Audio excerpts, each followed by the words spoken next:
Este es un comentario dedicado a quienes indagaron e inclusive disfrutaron de la serie Dark,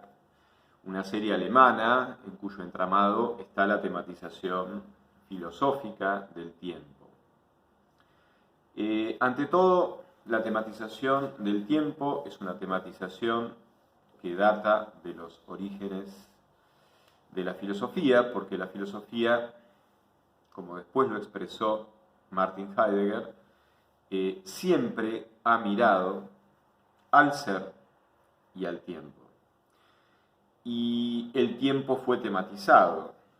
no solamente en términos de cambio y permanencia y en términos de devenir, sino también en términos de esa especie de permanencia singular en donde no hay pérdida porque hay puro presente, en el cual esa plenitud de presencia que permanece para siempre y desde siempre se identifica con la plenitud del ser o con la plenitud de la posibilidad de ser realizada absolutamente. Así que la tematización del tiempo atraviesa lo que es el devenir de la filosofía, y como se trata de una serie alemana, hay que destacar que hay una tradición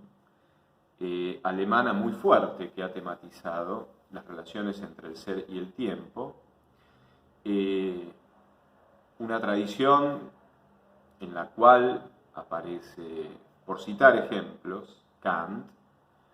y luego de Kant, esto que se ha denominado el idealismo alemán, desde Fichte, pasando por Schelling hasta Hegel, y por supuesto añadiendo la visión original, estética, y voy a recalcar diciendo que también es una visión nihilista y no vitalista, como afirman otros comentaristas, y me estoy refiriendo a la visión de Nietzsche. El idealismo alemán ha tenido la inspiración de pensar que todo lo que sucede coincide con todo lo que debe suceder, y para que todo lo que sucede coincida con todo lo que debe suceder, es decir, en términos de Hegel, todo lo que es real es racional y todo lo que es racional es real, hay que terminar afirmando, ya preanunciado, también por citar un ejemplo, hay muchos más, me podría remitir, como dice Hegel, al profundo Heráclito, pero yo en este caso me quiero remitir a Spinoza. Si bien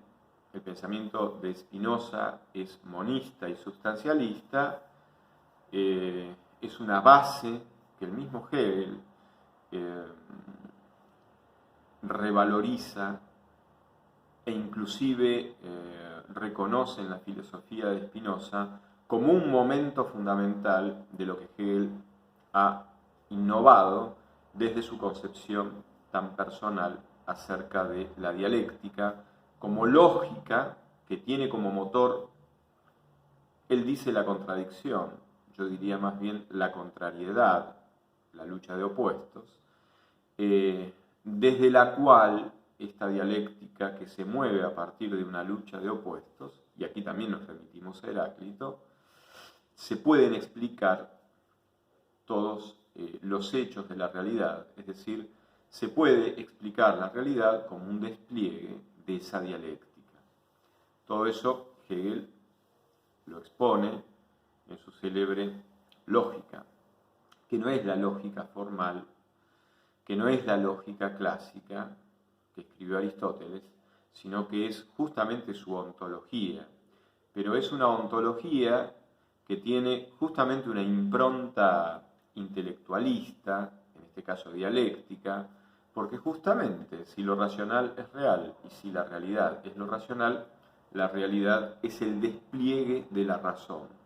que Hegel distingue del entendimiento porque la razón incluye justamente la contradicción. La contradicción está excluida por el entendimiento. Yo no puedo decir que el ser y el no ser se pueden predicar simultáneamente bajo las mismas circunstancias y los mismos respectos, porque justamente uno excluye al otro. En cambio, justamente, la lógica dialéctica de Hegel expresa que la realidad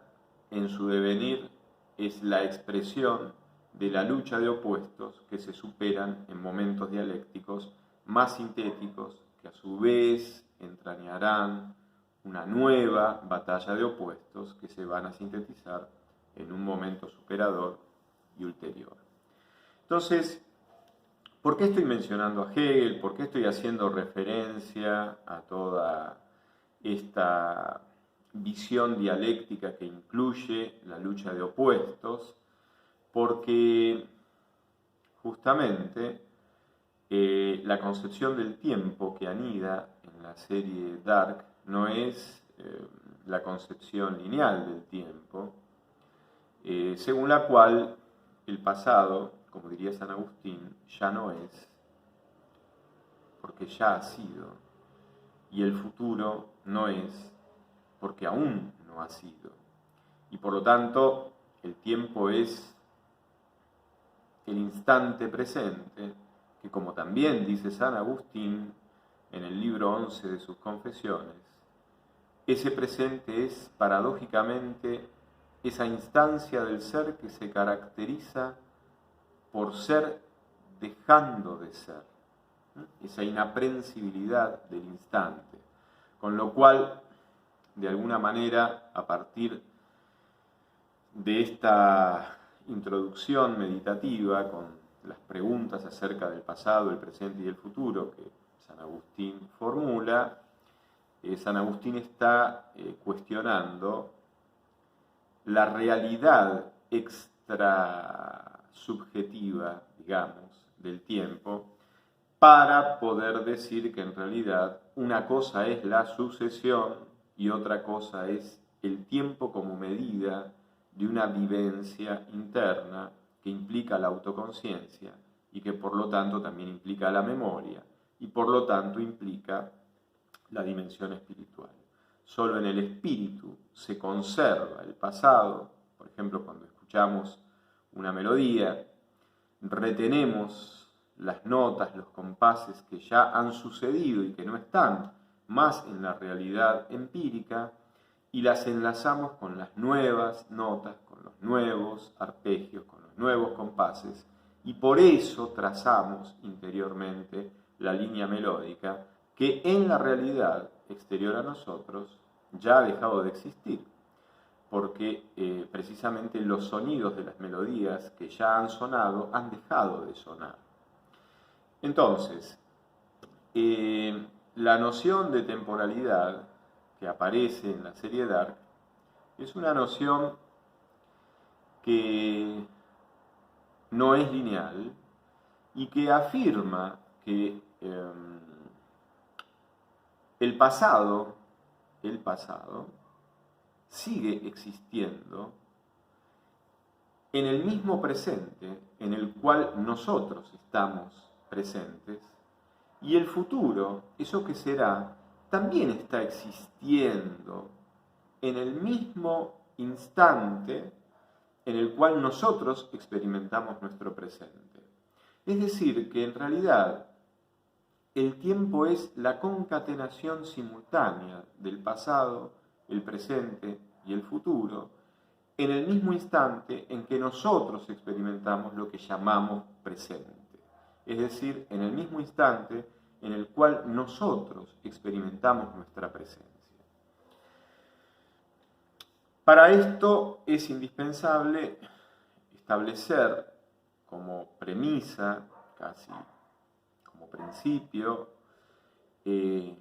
entonces todo lo que sucede está conectado. Una frase que ya en nuestros tiempos resulta más que familiar. Todo está conectado significa pero en este sentido especial en el cual aparece en la serie Dark, que no solamente hay un principio de causalidad según el cual lo que sucede es explicable como efecto de otras cosas que sucedieron y que preceden a esto que se intenta explicar, sino que, más aún, yendo más allá del principio de causalidad, lo que se considera efecto, porque es posterior, preexiste en el pasado, tal vez, incidiendo y modificando a las propias causas que serán causas luego de eso mismo que es efecto. Es decir, y esto aparece en la serie, aparece esta extraña situación en la que uno podría ser padre de su propio padre, o podría ser madre de su propia madre, y por lo tanto,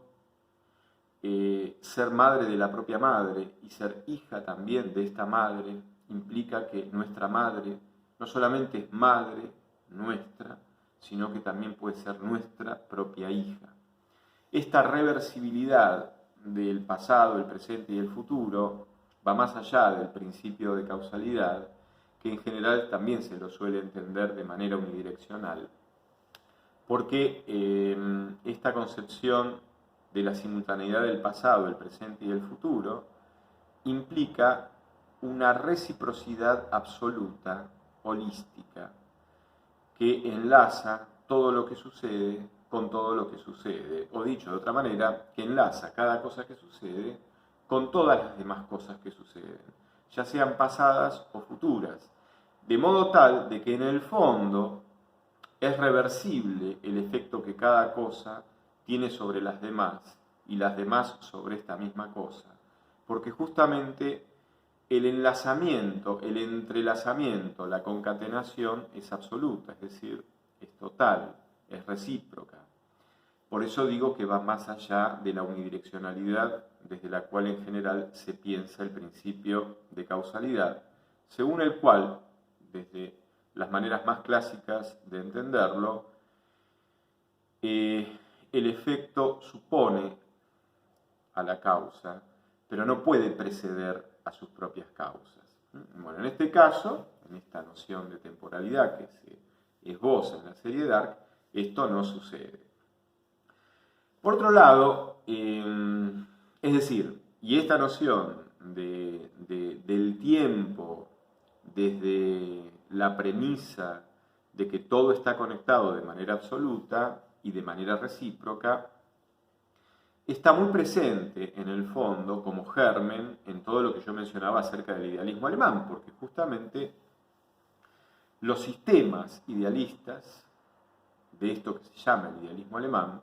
ya sea el de Fichte, el de Schelling o el de Hegel, aunque tengan diferencias, incluso profundas, comparten este espíritu común de intentar explicar el ser a través de las exigencias mismas de la racionalidad, pero de manera tal de que todo lo que sucede es racional, es decir, de que todo lo que sucede es explicable en términos racionales, inclusive, ya asumiendo el pensamiento de Hegel, cuando las razones son razones, entre comillas, paradójicas, que apelan a la misma contradicción, entre comillas, que en realidad es contrariedad o lucha de opuestos, para poder explicar lo que sucede como síntesis de esa lucha de opuestos. Esto es lo que se denomina la dialéctica. Entonces, ya en el espíritu del idealismo alemán está el propósito de explicar todo, suponiendo de que todas las cosas están entrelazadas y vinculadas dialécticamente. Así que creo que está presente todo este espíritu idealista alemán en la concepción del tiempo que aparece en la serie Dark. Por otro lado, yo hablaba de Nietzsche. Si ustedes quieren un parrafito acerca de lo que Nietzsche dice acerca del eterno retorno, lo primero que quiero aclarar es que el eterno retorno, tal como lo formula Nietzsche, no es ni una teoría metafísica, que justamente como lo hace el idealismo alemán, intenta explicar que el orden del ser es el orden de reciprocidades totales y holísticas que se pueden aclarar, explicitar y formular en términos racionales, incluyendo lo paradójico entre comillas. No es una teoría metafísica, lo que Nietzsche está formulando con su teoría del eterno retorno, y tampoco es una teoría física, es decir, no está diciendo cómo está diseñado estructuralmente el universo, no está hablando del tiempo de manera einsteiniana, no está hablando del tiempo tal como se podría hablar en la física, y tampoco es una teoría metafísica. En realidad, lo que Nietzsche está diciendo es que cuando nosotros elegimos algo, lo elegimos pensando que eso que elegimos y que vamos a vivir, porque así lo hemos elegido, lo elegimos con tanta intensidad, con tanta autenticidad y en el fondo con tanta libertad, que lo volveríamos a elegir si nos dijeran que esa misma situación en donde tenemos que elegir y decidir se repitiera eternamente. O sea que en realidad el eterno retorno está usado como una figura que intenta revelar lo que sería una vida auténtica, lo que sería una voluntad de poder, justamente asociada con la idea del superhombre. Lo que tengo para añadir, pero no es el caso, porque estamos hablando de la temporalidad en la serie Dark, es que muchos a esto lo denominan vitalismo, porque en definitiva Nietzsche, según esta visión vitalista de su pensamiento, Nietzsche nos está diciendo que si nosotros podemos tener ese nivel de intensidad y autenticidad en la toma de una elección, no nos importa si esta elección es verdadera, objetivamente hablando, porque lo primero y lo único que hace falta es que sea verdadera para nosotros. Es decir, para Nietzsche en el fondo la realidad es inaccesible desde la pretensión de una verdad que esté más allá de nuestras interpretaciones.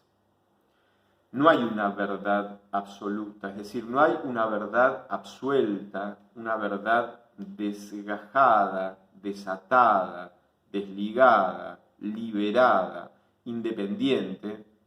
de nuestra perspectiva sobre el mundo y sobre la vida. Entonces, la realidad, la vida misma, el mundo, nos resulta inaccesible en términos de una pretensión de verdad. Con lo cual, esto es equivalente a decir que habitamos la vida y habitamos un mundo sin verdad. Lo único que podemos hacer es interpretar. Pero justamente porque vivimos en un mundo y porque vivimos una vida en la cual es inaccesible, o en los cuales es inaccesible la verdad, si no hay verdad, si no hay algo que esté más allá de nuestra subjetividad, quiere decir que en el fondo el mundo y la vida son enigmas indescifrables, constituyen una obscuridad imposible de clarificar, imposible de sanar, imposible de que amanezca desde la vida y desde el mundo una verdad, una revelación, un sentido superior que colme nuestra propia vida y nuestra propia subjetividad más allá de nuestro parcial e intransferible punto de vista personal. Por lo tanto, cuando miramos el mundo y miramos la vida, objetivamente, entre comillas, no vemos nada, vemos oscuridad. Solamente podemos iluminar el mundo y la vida con nuestra intención de ser auténticos, eligiendo desde nuestra interpretación, esa interpretación ante la cual no nos arrepentiríamos nunca, aunque se repita eternamente la situación en la cual tuvimos que decidir eso que elegimos. Así que por supuesto que desde ese punto de vista la filosofía de Nietzsche es nihilista, porque la vida y el mundo no son inaccesibles en términos de sentido, valor y verdad, desde un punto de vista justamente absoluto y superior, que sane y que sea un horizonte de sentido, que amanezca sobre nuestra existencia y sobre la existencia misma, la posibilidad de creativamente ir hacia ese horizonte con nuestra configuración, por supuesto, personal, intransferible, subjetiva, que también tiene algo original y tiene algo propio y tiene algo que mostrar y que ofrecer al mundo. Todo depende, desde el punto de vista de Nietzsche, de nosotros. Así que, por supuesto que yo a esto no le llamaría vitalismo, no le llamaría una mirada entusiasta, apoyada en la credibilidad de los testimonios que la vida y el ser y el mundo nos presentan en nuestra propia experiencia. En realidad, el mundo y la vida no nos presentan nada fuera de lo que nosotros experimentamos e interpretamos respecto de lo que sucede. En realidad, como el mismo Nietzsche lo dice, ni siquiera podemos decir que hay hechos, solo hay interpretaciones de cosas que ocurren, de las cuales no podemos descifrar ni el valor, ni el sentido, ni la verdad que pudieran tener más allá precisamente de nosotros. Con lo cual, para mí, esto sigue siendo una existencia, un mundo y una vida a oscuras, que solamente intenta ser coloreada con nuestras propias fuerzas individuales. Pero seguimos desamparados y seguimos abandonados. Seguimos en un estado baldío y ensombrecido, a expensas únicamente de nuestras propias decisiones. Si queremos extremar el pensamiento de Nietzsche, diríamos que ni siquiera nosotros somos accesibles a nosotros mismos, porque en el fondo nosotros somos la interpretación de nosotros mismos que sucede en ese instante y que se expresa en nuestras acciones y en nuestras elecciones. Con lo cual habría una especie de solipsismo moral que se parece mucho a un destierro imposible de curar, a un destierro solitario desde el cual no podemos esperar nada, más allá de lo que nosotros decretemos, de lo que nosotros interpretemos, de lo que nosotros decidamos en cada instante de nuestra vida. Bueno, esto lo quería decir porque justamente no está el eterno retorno de lo mismo en Dark, no está esta teoría del eterno retorno de Nietzsche. Por último, para no aburrirlos, un parrafito acerca de esta hipótesis de que el pasado, el presente y el futuro coexisten en el mismo instante, en el cual nosotros sentimos que estamos presentes ante nosotros mismos y ante la vida misma y ante el mundo, en eso que llamamos presente. Bueno,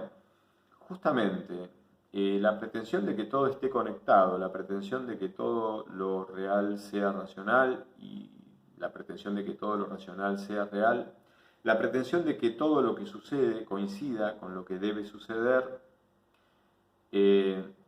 produce que todo en el fondo sea bueno porque es como debe ser, porque ocurre como tiene que ocurrir, porque justamente identificar el ser con lo que debe ser suprime en el fondo el mal. El problema es que si yo suprimo el mal, todo lo que ocurre está bien, incluyendo lo que ocurre cuando yo lo provoco, cuando yo lo decido No importa lo que yo provoque y no importa lo que yo decida. Y yo sé que al decir esto, muchos ya abrieron los ojos y se pusieron alertas. La consecuencia de identificar lo que es con lo que debe ser suprime el concepto del mal. Ahora, si se suprime el concepto del mal, ¿cómo coexistir con la idea del bien? Porque el bien directamente coincide con lo que es. Deja de ser un horizonte de sentido ante el cual mi libertad puede corresponder o puede decidir alejarse y rechazarlo. Y al desaparecer este horizonte, desaparece en el fondo nuestra misma libertad. Si desaparece nuestra libertad, obviamente que desaparece nuestra responsabilidad. Si todo ocurre como debe ocurrir, si todo es bueno, ¿en qué sentido podemos hablar de delitos? ¿En qué sentido podemos hablar de responsabilidad? ¿Y en qué sentido podemos hablar de libertad? Es más, ¿en qué sentido podríamos hablar de verdad, del concepto de verdad? La verdad etimológicamente tiene que ver en el fondo con un verbo que es el verbo letos, que en griego significa ocultar. Entonces, la palabra, que ya está en Homero, en la Ilíada, y que la retoman con mucha fuerza los autores presocráticos, la palabra aletheia, aletos, ese prefijo a también es una negación, ¿no? Cuando yo digo que algo es atípico, se sale de la tipología corriente y dominante. Bueno, la aletheia es el desocultamiento, es lo que, digamos, niega el ocultamiento. Por lo tanto, es un alumbramiento, es una revelación, es un amanecer, es una puesta en la luz y ante la mirada. No hay ningún amanecer cuando ya todo es mediodía, cuando ya todo es bueno, porque todo lo que sucede coincide con lo que debe suceder. Con lo cual el concepto de verdad también se deteriora, yo les diría, desaparece. En un mundo concebido de esa manera, en un mundo donde todo lo que sucede coincide con lo que debe suceder, no tenemos nada de lo cual disculparnos, no tenemos nada de lo cual arrepentirnos. Sería precisamente el mundo que Nietzsche soñaría para la vida de cualquiera de nosotros, pensando en esa vida tan auténtica que al elegir cada cosa que elige, siente que si la situación de esa elección se repitiera eternamente, volvería a elegir lo que ya eligió.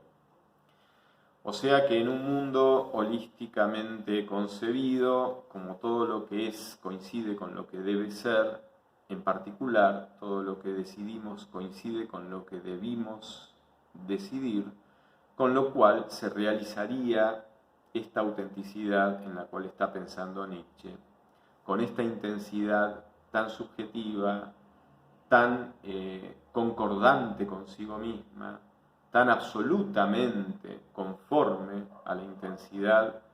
del propio gusto, de la propia preferencia, de la propia predilección y de la propia conveniencia, que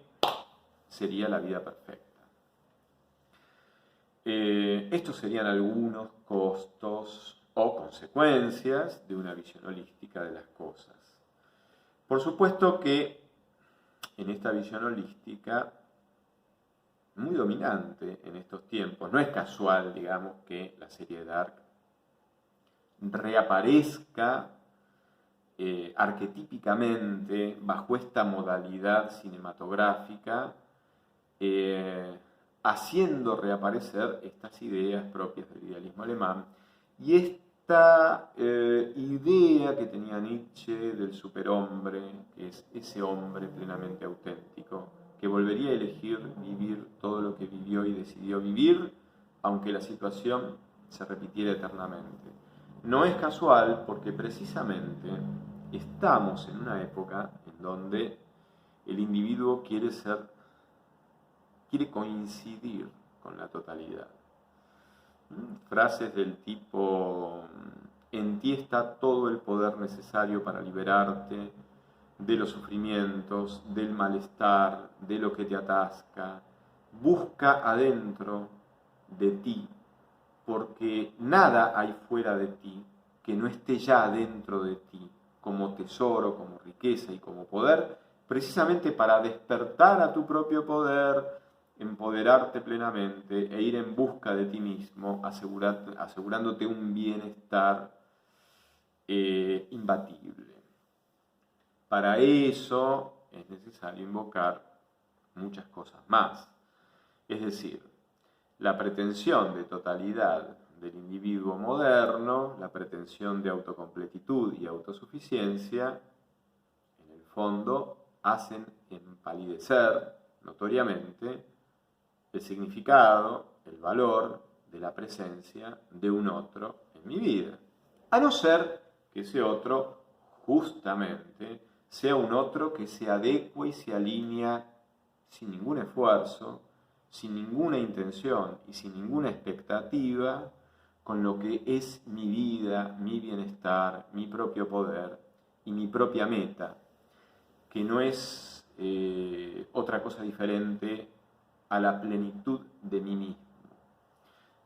Entonces, el papel del otro, y casualmente se habla mucho del otro, se habla mucho del nosotros, de mirar al otro. El tema es que el otro, por ser un otro, es irreductible a todo lo que no es. En particular es irreductible a mí, a mis gustos, a mis preferencias, a mi propia configuración personal y, como dije, intransferible. Entonces,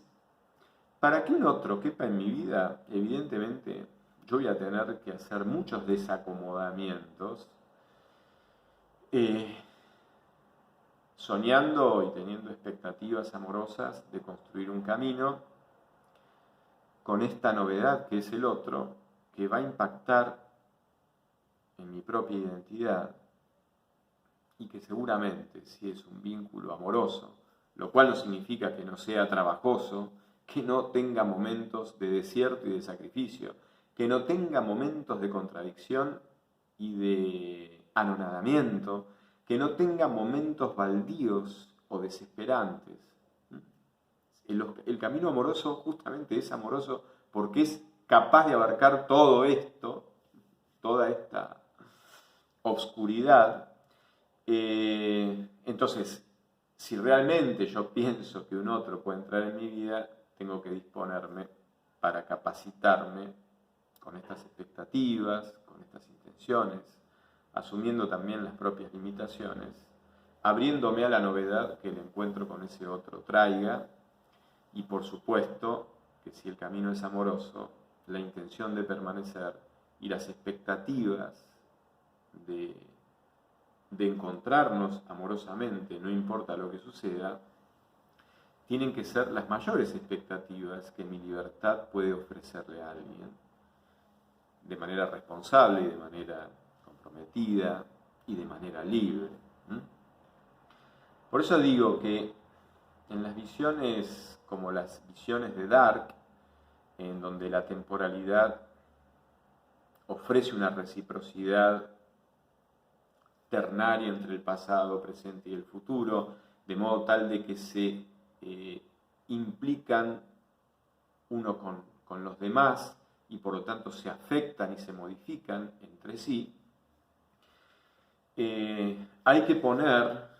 a la luz que las consecuencias tienen que ver con estas cosas que yo estoy intentando presentar de la manera más sencilla y más clara posible. Por eso creo que la serie tiene esta presencia, tiene esto tan desafiante, y en definitiva, y yo creo que esto es lo fundamental, van a ver que en el fondo va a aparecer, como siempre, en un planteo filosófico mínimamente profundo aparece Dios como cuestión, aunque sea, como pregunta, como enigma o como misterio, a alumbrar de alguna manera, a traspasar de alguna manera. a corresponder y a habitar de alguna manera, incluso dejándonos habitar. Ahora, poniendo esto en un plano, alguien que quiero mucho, mucho, me diría, ponerlo en un plano práctico. Mirándonos, mirando nuestra vida, mirando hacia atrás, escenas de nuestra vida. ¿Cuántas cosas reconocemos que quizás no pudimos evitar? ¿Y cuántas otras cosas sabemos que podríamos haber evitado o haber elegido de otra manera? En principio, aparece la conciencia de nuestra libertad y aparece la decisión entre lo que debería haber sido y lo que ha sido. O sea, aparece la diferencia esencial entre lo que es y lo que debe ser. De modo tal de que a veces esa diferencia se convierte en una identificación y muchas veces no. Porque si no hay diferencia, no hay libertad. Y ni siquiera hay verdad. Ni siquiera hay sentido ni valor. No hablo de la valentía, hablo del valor. Eso que hace que una cosa sea reconocida en una dignidad que es un límite para cualquier pretensión de hacer con ella algo que justamente implique violentarla, implique manipularla, implique manosearla. La dignidad de un ser es esa primera intimidad que reconocemos como un ámbito sagrado en el cual solo podemos participar dignamente, acordes a la dignidad que esa presencia íntima, que hace que ese ser sea ese y ningún otro, nos impone por ese tesoro, por esa bondad intrínseca que su ser expresa en eso que llamamos valor. Entonces, mirando nuestra vida, no solamente reconocemos que no siempre coincide o ha coincidido lo que es con lo que debió ser, sino que no dejamos de ver fragmentos, no dejamos de mirar hacia el pasado o de proyectarnos hacia el futuro y no podemos dejar de ver simplemente un camino. Por lo tanto, no podemos experimentar la conexión total más que proponiéndola como una hipótesis que de alguna manera nos calme y nos haga creer que lo peor que sucede en el fondo no es lo peor, ni siquiera es malo, sino que sucede porque debe suceder, tal como el entramado que está más allá de nuestras posibilidades cognitivas, ese entramado universal lo establece desde sí, superando nuestra capacidad de comprensión. Eso es un calmante y además es un engaño. Y es perverso porque nos hace identificar el bien con lo que simplemente es. Nos hace identificar la verdad con lo que simplemente es. Nos hace identificar el valor con lo que simplemente ocurre. Entonces, hay un engaño y un peligro. Y además, yo diría que solamente podemos encontrar una conexión en todos los hechos de nuestra vida, primero haciendo el ejercicio de mirar las escenas de nuestra vida. Es decir, las cosas no están tan conectadas de suyo, sino que solamente una mirada que es capaz de aceptarlas, abarcarlas, mirarlas, atenderlas, hace posible que todos esos fragmentos se hermanen como escenas de una obra que es mi propia vida y que a su vez es una obra que tiene un sentido final si además de mi propia mirada, es mirada y atendida y comprendida y abrazada por una mirada distinta a la mía, que sea capaz de abrazar y asumir compasivamente, amorosamente, todas las contradicciones que guardan entre sí, todas las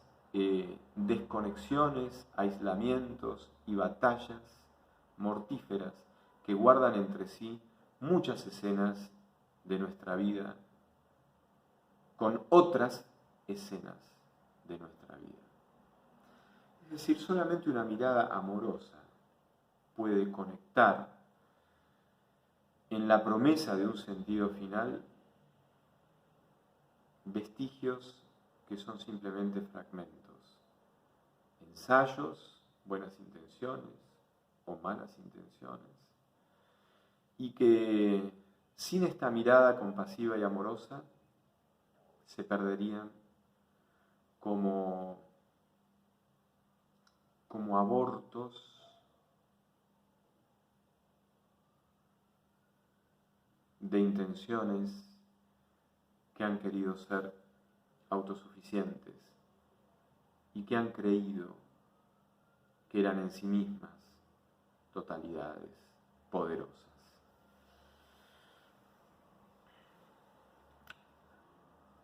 Por eso creo que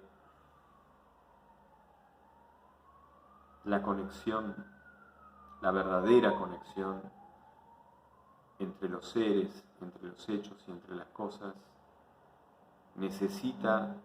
de la decisión bondadosa de una libertad que, porque es capaz de amar,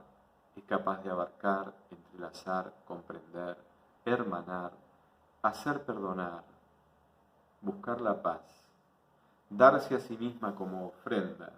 y como testimonio en el cual podamos aprender a mirar de esa manera para ser testimonialmente de verdad fraternos, para estar de verdad entrelazados en un encuentro que solamente gesta la libertad y que no está en el universo.